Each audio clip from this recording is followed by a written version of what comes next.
So here, when you see that there are countless places in the Torah where you see, like you said, superfluous words, in essence, words that seem like we don't really need, where it seems like it could be used without it.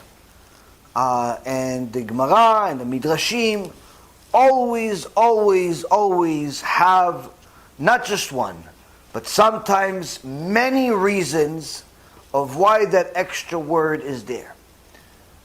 In fact, there are countless teachings about how some words are spelled, same exact word, but spelled two different ways.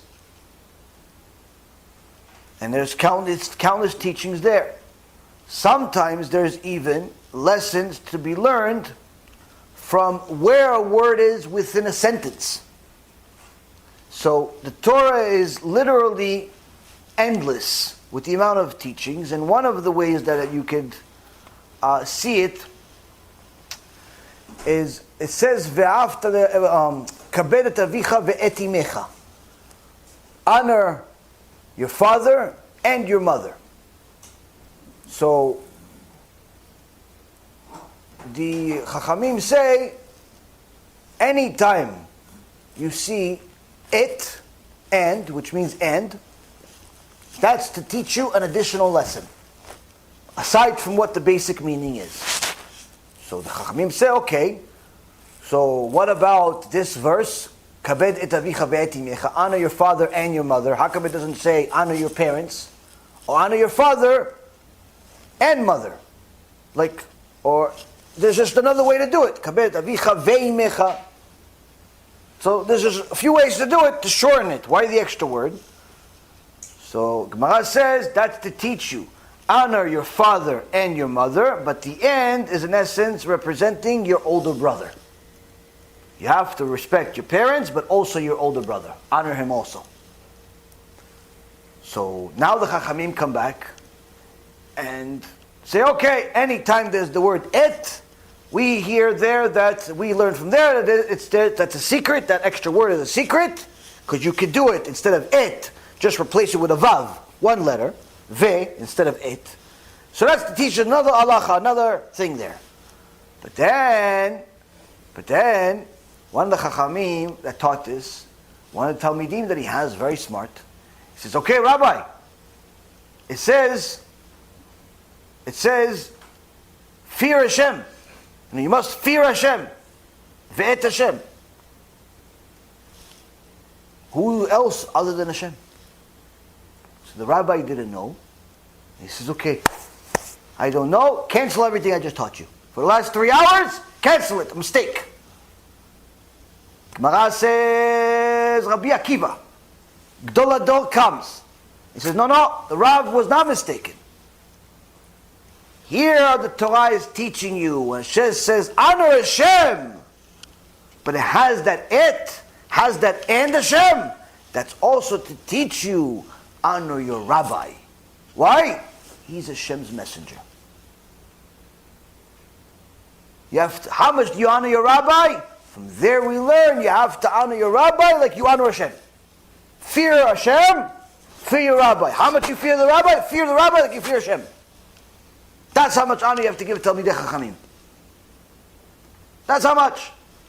Now this is one of the most difficult things for people to do in the beginning. And one of the reasons is because we view rabbis and Talmidei Chachamim as people. Just like us, but maybe they know a little bit more. We don't necessarily view them as messengers of Hashem.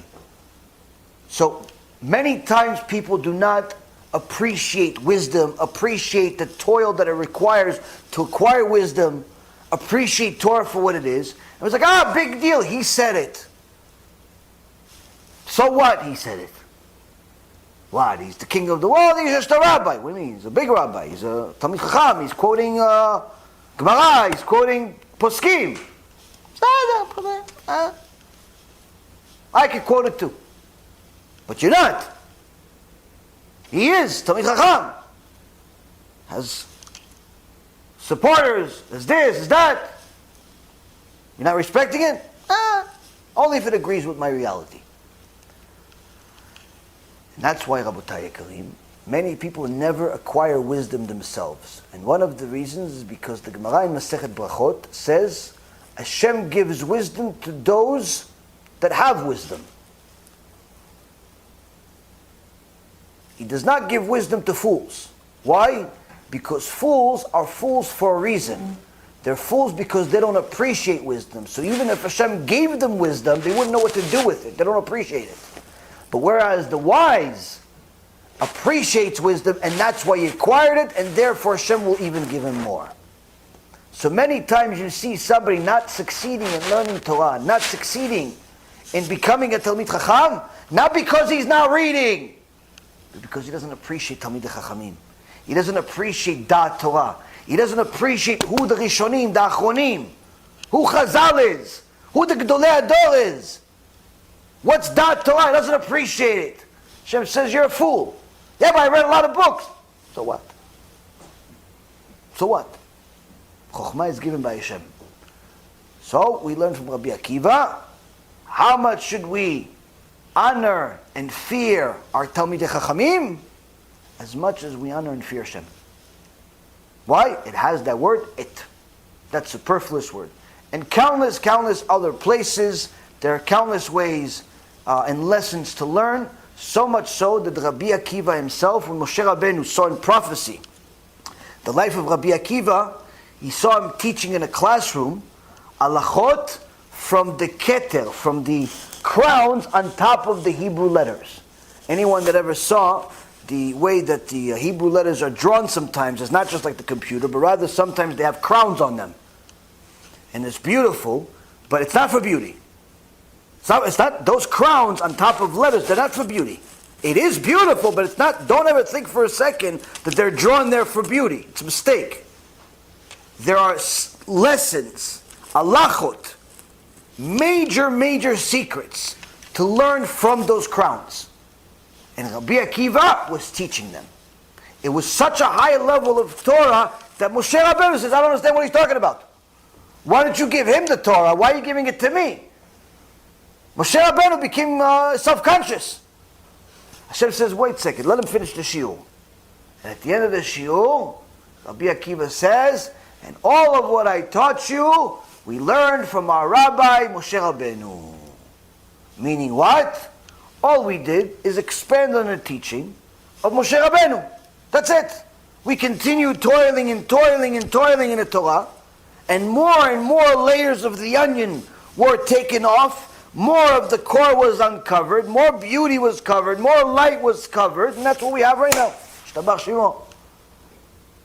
But not because we're new and we're smarter. No. We piggybacked off of Moshe Rabbeinu. Without him, we're nothing. Meaning that, Rabotai Karim, even the crowns on top of the letters, the Hebrew letters have halachot and extraordinary secrets. In fact, one time someone asked, why does the Torah spend any time writing the names of all of these people that lived 3,000 years ago, 4,000 years ago, especially if some of these people have no descendants left in the world? Like Cain. Cain, there's no descendants in the world from Cain. So what's the point of knowing Cain gave birth to this, married that? Who cares? It's not like you could say, oh yeah, I'm a descendant of Cain. No. Nothing. So what do I need to know his family for?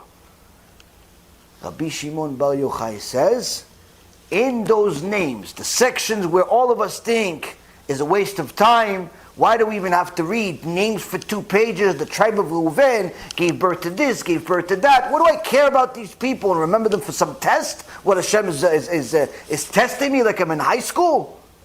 What do I need to know these names for? Okay, Moshe Rabbeinu, I understand. Aaron HaKohen, I understand. The key people, I understand. But what are all these people for? Rabbi Shimon Bar Yochai says, the secrets that he uncovered for the Zohar, for Kabbalah, for all of the mystical stuff, and many other things, he found exactly in those places. Those very same places, other people thought it was a waste of time. And that is why, Rabotai, there is no verse in the Torah that is more important than another. Every verse is the same exact value. Whether it's Bereshit bara Elokim et hashamayim v'et haaretz, or Tocheach tocheach et amitecha, or whatever other verse you can pick. This is the tribe of Reuven. Whatever you want to pick. Every one of those verses has exactly the same value. And that's why the Rambam writes that those keilot that stand up when it gets to Parashat Yitro, then it talks about the 10 Commandments, there are keilot where they have the custom of standing up when they're reading the 10 Commandments. He said they're mistaken, it's forbidden. Why? Because you're giving those verses more value than any other verse in the Torah, and that's not allowed. Every verse in the Torah is exactly the same value. Infinite amount of lessons. Infinite amount of lessons from the verse, infinite amount of lessons from the superfluous words, like Sutton was mentioning, infinite amount of lessons from the crowns, infinite amount of letters from how the words are spelled, sometimes in multiple ways, and sometimes even how the sentence itself begins and ends and what letter connects the last parasha to this parasha. There's literally infinite amount of lessons to learn from the Torah where you could learn it day and night, 24 hours a day, for 1.5 million years and still not even know 1% of the Torah. 1% of the Torah, even if you had IQ of 1,000. IQ of 1,000. 1.5 million years, 24 hours a day, you still don't know 1% of the Torah. And that's also in the Gemara. Rabbi Eliezer ben Horkinos, he said, how much Torah do you know, Rabbi?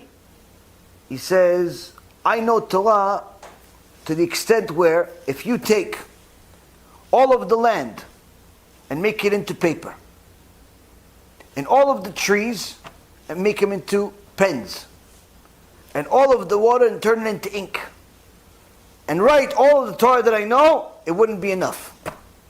It wouldn't be enough for all the world turning into paper, all the ocean into ink. It wouldn't be enough to write the Torah that I know. And he says in the Torah that I know is not even a lick that a dog makes in a lake, in an ocean, in comparison to the Torah of my rabbi. So, literally, the ones that knew, in comparison to us, an infinite amount of Torah, are themselves saying they know nothing in comparison to how much is available out there. So there's a lot of lessons. If you want to study some of the more intricate details of the verses, I highly recommend reading the Midrash Me'am Loez. That's a very, very good start. Or Midrash Rabbah is also very good. And there's many, many other Midrashim. Chizkuni is one of many. And each one of these Midrashim will give you layers upon layers upon layers upon layers of every single verse in the Torah. And of course the Gemara, Zohar, and so on and so forth. So it's a lot of lessons, and some Chachamim focus on one thing, some Chachamim focus on other things. But the most important thing for a Jew to do, to start off with, is become well versed in what Rashi says. Until you become well versed in what the basic commentary is by Rashi, don't delve into other things. Because that's the basic, well accepted among all of Am Yisrael. Ashkenazi, Sfaradi, whatever it is, doesn't make a difference. Rashi is the standard. He is the standard. Without Rashi, we don't know anything.